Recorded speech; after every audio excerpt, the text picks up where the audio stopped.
નમસ્કાર, voice of Vadodara ન્યૂઝમાં આપનું સ્વાગત છે। કરજણ પોલીસ સ્ટેશનના પીઆઈ ભરવાડ તેમજ બીટ જમાદાર પ્રવીણભાઈ રાઠવા દ્વારા છેતરપિંડી તેમજ ઠગાઈની ફરિયાદ ન નોંધાતા કરજણ નાયબ કલેક્ટર સાહેબશ્રીને આવેદન આપવામાં આવ્યું। વડોદરા જિલ્લામાં આવેલ કરજણ તાલુકાના જૂની જીથરડીમાં આવેલ કોસ્મોસ સોસાયટીમાં રહેતા મનહરભાઈ નાગજીભાઈ વાઘેલા તેમજ ધર્મિષ્ઠાબેન મનહરભાઈ વાઘેલા દ્વારા તેઓની પોતાના માલિકીની આઈસર ગાડી નંબર GJ16AY 2890 જેઓને અગમ્ય કારણસર વેચવાની હોય, જેની જાણ વડોદરામાં રહેતા ભાવેશભાઈ અશોકભાઈ રાજપૂત તેમજ વિરાજભાઈ અશોકભાઈ રાજપૂત નાઓને થતા તેઓએ મનહરભાઈનો સંપર્ક કરી ગાડી વેચાણ લીધેલ। જે ગાડીનો વેચાણ કરાર કરેલો હોય, જે કરારમાં જણાવ્યા મુજબ રોકડ રૂપિયા આપવાના હોય, પરંતુ આ લોકોએ મનહરભાઈને રોકડા રૂપિયા આપ્યા ન હતા તેમજ તે જ રકમના 2 ચેક ધર્મિષ્ઠાબેનના નામે આપેલ હતા।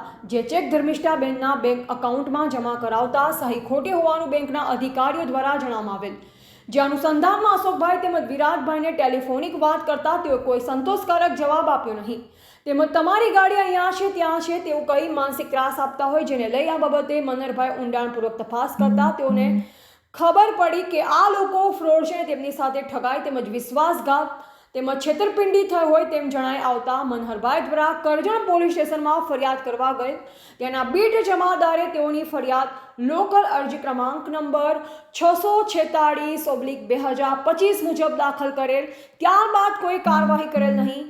તારીખ 15/7/2025ના રોજ મનહરભાઈ પોલીસ સ્ટેશન ગયેલ હોય ત્યારે તેઓને પોલીસ દ્વારા રૂબરૂમાં જવાબ લખાવેલ હોય, પરંતુ તેની પણ કોઈ કાર્યવાહી કરવામાં આવતી ન હોય। છેલ્લે 24/7/2025ના રોજ કરજણ પોલીસ સ્ટેશન પીઆઈ તેમજ બીટ જમાદાર તેઓને કહેવામાં આવેલ કે આ સિવિલ કેસ છે, તમારે પોલીસ સ્ટેશન આવું નહીં। જેથી નારાજ થઈ કરજણ પોલીસના પીઆઈ તેમજ બીટ જમાદાર કાયદેસરની ફરિયાદ દાખલ કરે તેમજ તેઓની સાથે ઠગાઈ કરનાર આરોપીઓ પર કાયદેસરની કાર્યવાહી કરે તેમજ કરજણ પોલીસ સ્ટેશનના પોલીસ કર્મચારી દ્વારા બેદરકારી દાખવેલ હોય તે ઉપર કાયદેસરની યોગ્ય કાર્યવાહી કરે તેવી માંગ સાથે નાયબ કલેક્ટર સાહેબશ્રીને આવેદનપત્ર આપવામાં આવ્યું। Reporter DN Vaghela, Karjan. હું વાઘેલા મનહરભાઈ નાગજીભાઈ, કોસ્મોસ સંસ્કૃતિ જૂની જીથરડી દાવત રોડ માં રહું છું। મેં મારી આઈસર પ્રો ગાડી મારી અગમ્ય કારણ બીમારી હોવાથી મેં વેચવા મૂકેલી, જ્યાં ભાવેશભાઈ અશોકભાઈ રાજપૂતે વેચાણથી રાખેલી ભાડા કરાર વેચાણ કરારથી તે ગાડી મારી જોડે ઠગાઈને છેતરપિંડી કરીને લઈ ગયા છે। તેના વિરુદ્ધ મેં પોલીસ સ્ટેશનમાં અરજી આપેલી 9/7, જે આ અરજીના અનુસંધાનમાં પોલીસે કોઈ કાર્યવાહી કરી નથી। ક્યારે ફરિયાદ કરેલી તમે? 9/7/2025ના રોજ મેં પોલીસમાં અરજી આપેલી કે મારી જોડે છેતરપિંડીને ઠગાઈ થઈ છે, તો પોલીસે આજ લગીને હજુ કોઈ કાર્યવાહી કરી નથી। તમને ક્યારે ખબર પડી કે તમારી સાથે ઠગાઈ થઈ છે? જ્યારે મને ચેક આપેલા, એ ચેક બાઉન્સ થયા અને એના વિરુદ્ધમાં મેં કાર્યવાહી ભાવેશભાઈને પૂછ્યું કે ભાઈ ચેક રિટર્ન થયા, ત્યારે મને ખબર પડી કે મારી જોડે ઠગાઈ થઈ છે। આ બાબતે આપને પોલીસ સ્ટેશનમાંથી શું જવાબ મળ્યા?